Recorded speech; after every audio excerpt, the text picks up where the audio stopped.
So, but the enforcer didn't want him, so my brother went home, and I was inducted. And of course, I didn't worry too much because there's nothing I could do about it. They needed us, and we went. When did you go to Europe from the United States? I'm trying to remember the date. I really don't recall. Was it 1944? Probably. Around there, probably, yeah. I think I was inducted in 43. Then we had basic training in Virginia.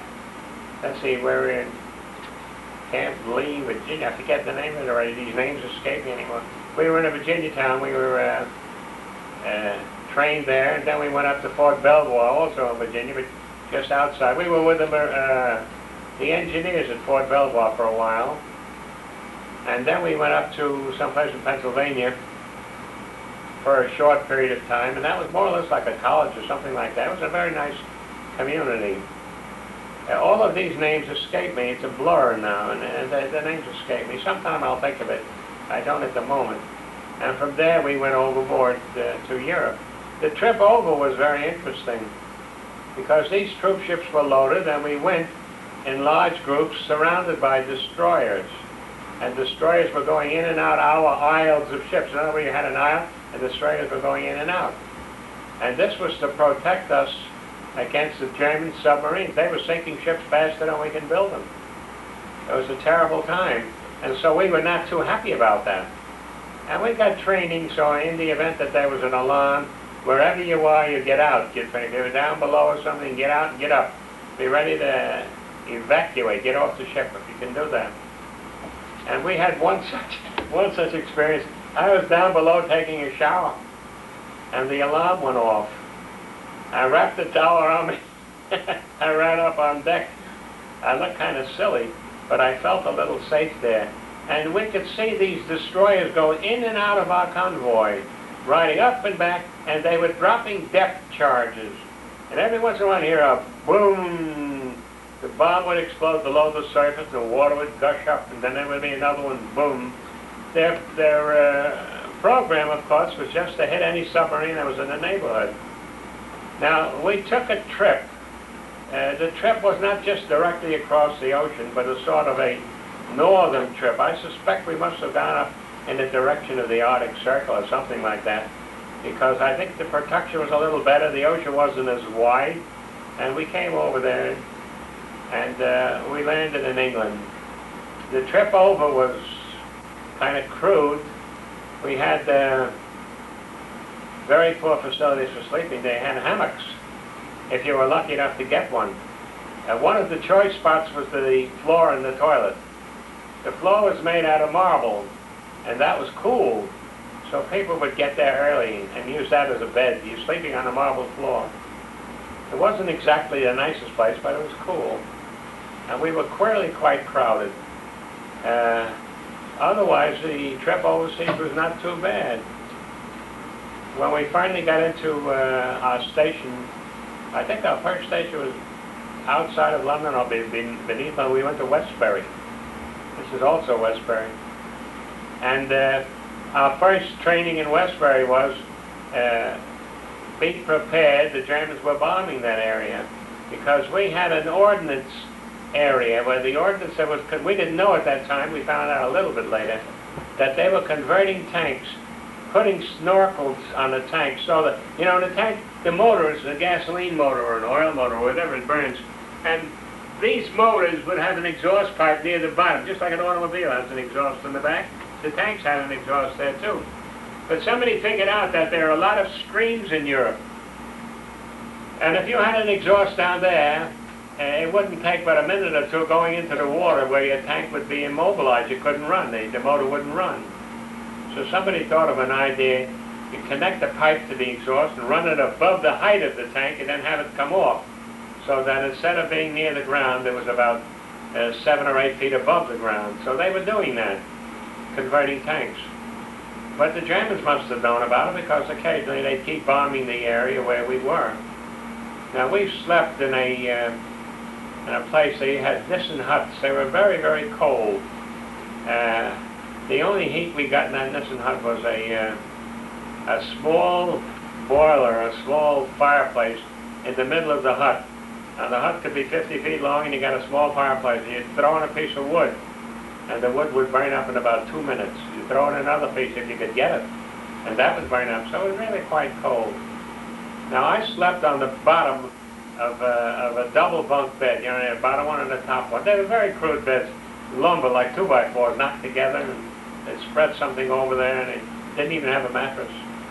But I was at the bottom, and I remember one night when we got the alarm of an air attack, the instructions were you get out of the hut as fast as you can, and we had slit trenches outside where you could get into a trench, and it gave you a little bit of protection, unless they hit the trench.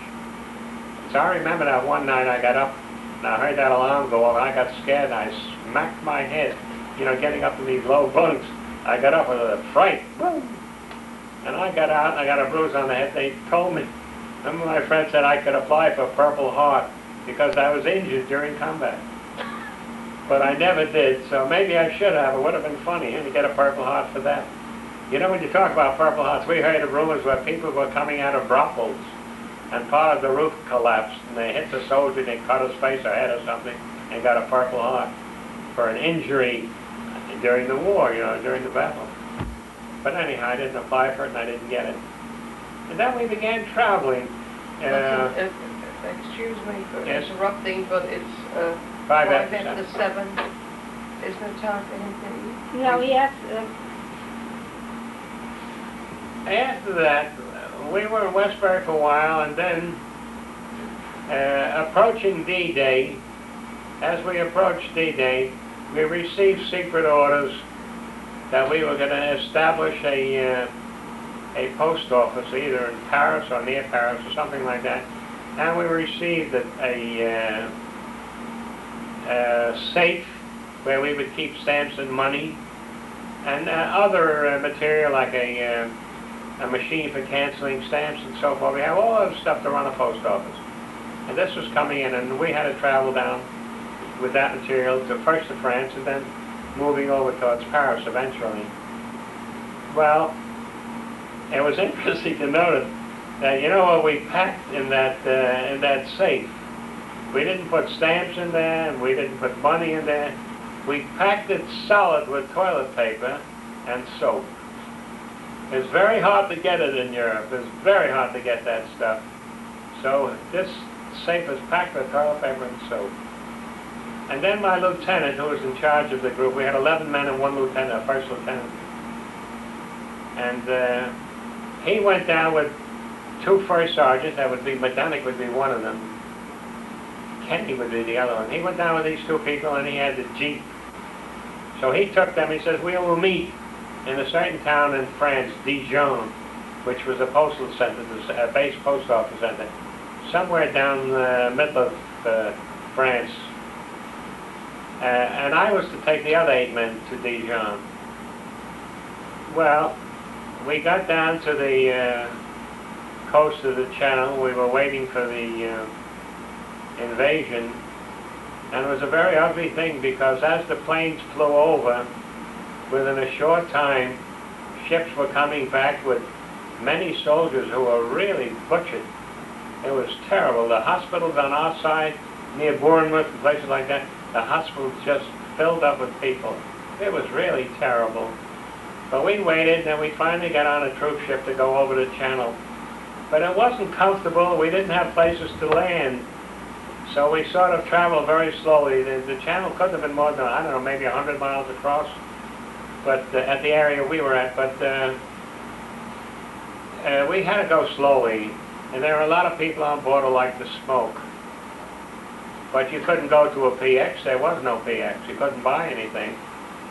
So they were so desperate for smoking that they broke into the food area, because every package of food had 4 cigarettes, or 6 cigarettes, I forget.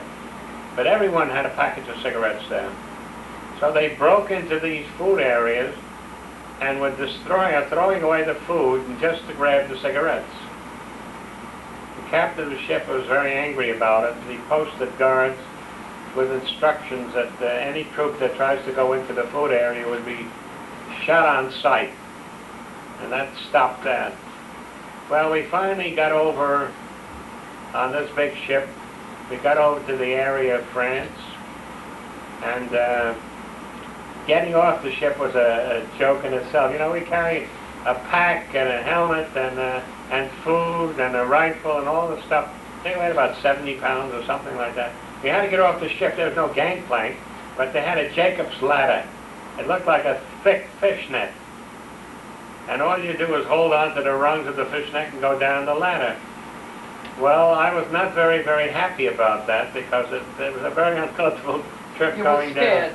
I was frightened, yeah. But we finally got that. And they had a lot of little boats down below, little motorboats down below, which I found out in a few minutes that they were amphibian boats. Which landing site did you go to? I forget which one it was, Utah. Was it Utah or Omaha? Omaha, one of those. I just forget for the moment. And so we got on this little motorboat. It seated about 16 people or something like that.